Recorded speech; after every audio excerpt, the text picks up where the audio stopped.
పేదరాశి పెద్దమ్మ కథలు. పల్లవి.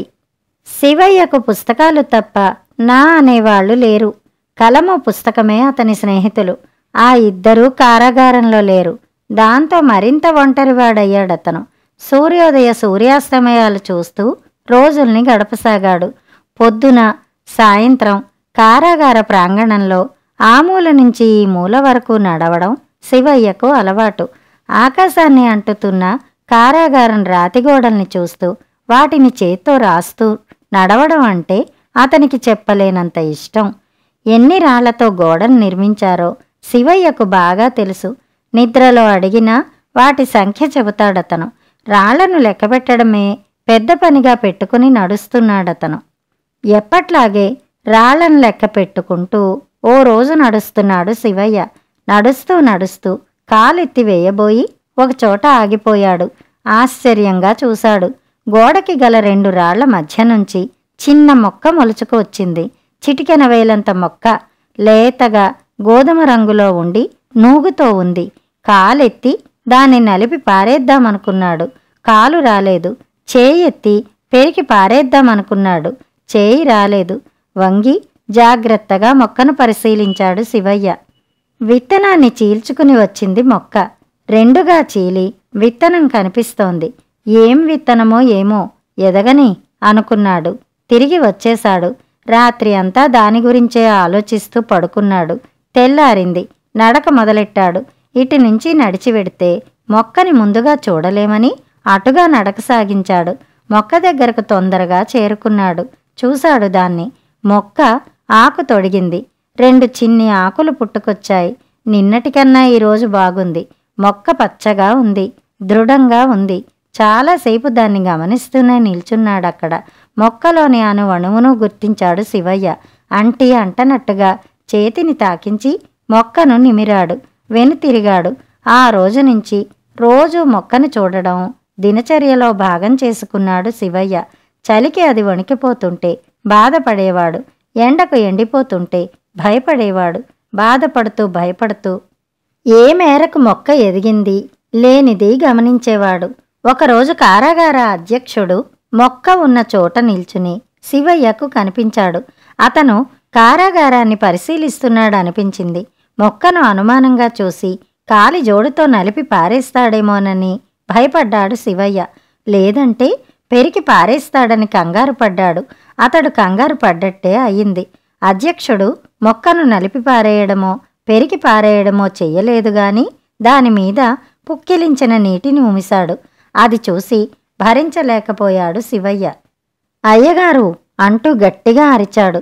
పరుగున చేరుకున్నాడక్కడికి. ఏమైందయ్యా, ఎందుకా కావుకేక అడిగాడు అధ్యక్షుడు. సమాధానంగా మొక్కను చూశాడు శివయ్య. అధ్యక్షుడు కూడా మొక్కను గమనించాడప్పుడు. మరేం లేదయ్యా, ఈ మొక్కంటే నాకు చాలా ఇష్టం. దీన్నేం చెయ్యకండయ్యా.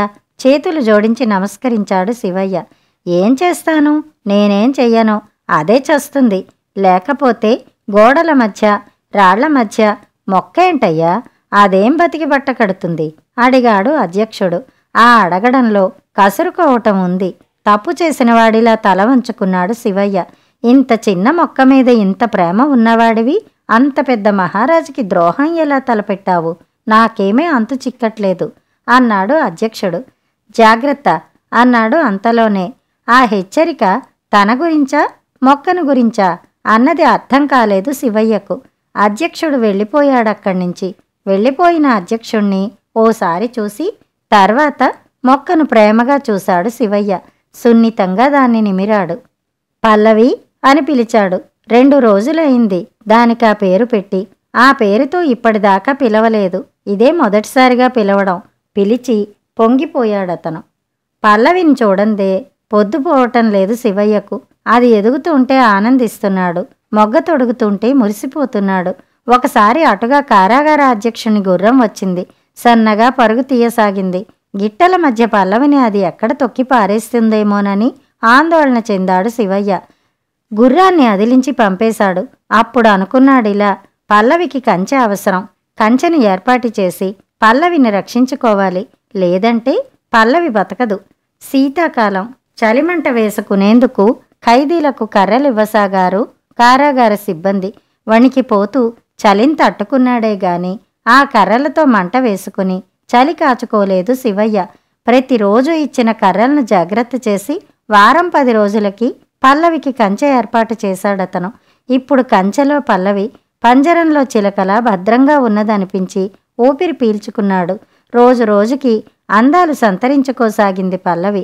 సూర్యుడు ఎటు ఉంటే అటు ఒరుగుతూ చలికి చినుక్కి ఒదిగిపోతూ రకరకాల భంగిమల్లో కనిపించేది పల్లవి.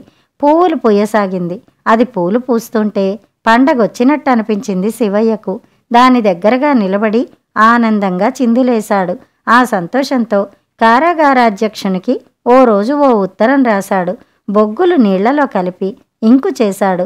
కర్ర ఒకదాన్ని తీసుకుని దాన్ని సూదిగా చెక్కి చీల్చి కలం చేశాడు. పాత చొక్కాని చించి ఆ గుడ్డముక్క మీద రాశాడిలా: గోడల మధ్య రాళ్ల మధ్య మొక్కేంటయ్యా, అదేం బతికి బట్ట కడుతుందన్నారు.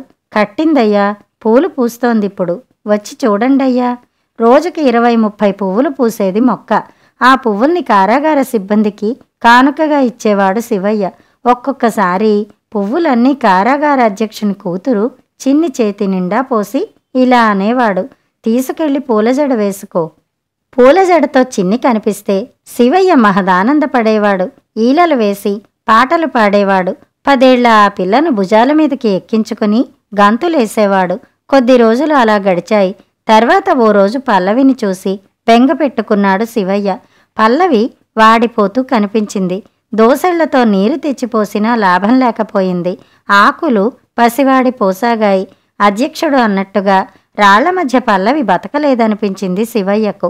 రాళ్లను తొలగిస్తే బతుకుతుందనిపించింది. అది సాధ్యమా? గోడలు తొలిచి రాళ్లను వేరు చేసే అధికారం ఎవరికి ఉంది? బాగా ఆలోచించాడు శివయ్య. కారాగార అధ్యక్షుణ్ణి కలిశాడు. మొక్క సంగతి మెత్తమెత్తగా చెప్పాడతనికి. గోడలను కూలదోసి రాళ్లను వేరు చేయాలన్నాడు. పల్లవికి బతుకు ప్రసాదించమని వేడుకున్నాడు. కూతురు చిన్ని పూలజడ చూసినప్పటి నుంచి పల్లవి అంటే ప్రేమ పెరిగింది అధ్యక్షునికి. ఆ ప్రేమతోనే దానిని కారాగారంలో పెరగనిచ్చాడు. లేదంటే ఎప్పుడో పెరికి పారేసేవాడు. కారాగారం గోడల్ని చీల్చుకుని వచ్చేందుకు చీమలే సాహసించవు. అలాంటిది మొక్కలతో పాటు పువ్వులు, వాటితో పాటు సీతాకోక చిలుకలు, తేనెటీగలు వచ్చేందుకు సాహసిస్తే ఊరుకుంటాడా? ఊరుకోడుగాక ఊరుకోడు. అయినా ఊరుకున్నాడంటే దానికి కారణం చిన్ని పూలజడే. ఆ పూలజడ మీది ప్రేమతోనే శివయ్య వేదనంతా విన్నాడతను. విని ఇలా అన్నాడు: కారాగారం గోడలు తవ్వడం, గోడలోని రాళ్లను వేరు చెయ్యటం నా వల్ల అయ్యే పని కాదు. నేను చెబితే జరగదది. అందుకు రాజుగారు అంగీకరించాలి, వారు ఆజ్ఞాపించాలి. అప్పుడు జరుగుతుందది. అయితే అది కూడా జరిగే పని కాదు. నీ పల్లవి కోసం రాజుగారు గోడలు తవ్వమని ఆజ్ఞాపించరు. అందుకని జరగని పనుల గురించి ఆలోచించి బుర్ర పాడు చేసుకోకు, వెళ్ళు. వెనుతిరిగాడు శివయ్య. పడుకున్నాడే గాని నిద్ర లేదతనికి. పల్లవి చనిపోవటం ఖాయం.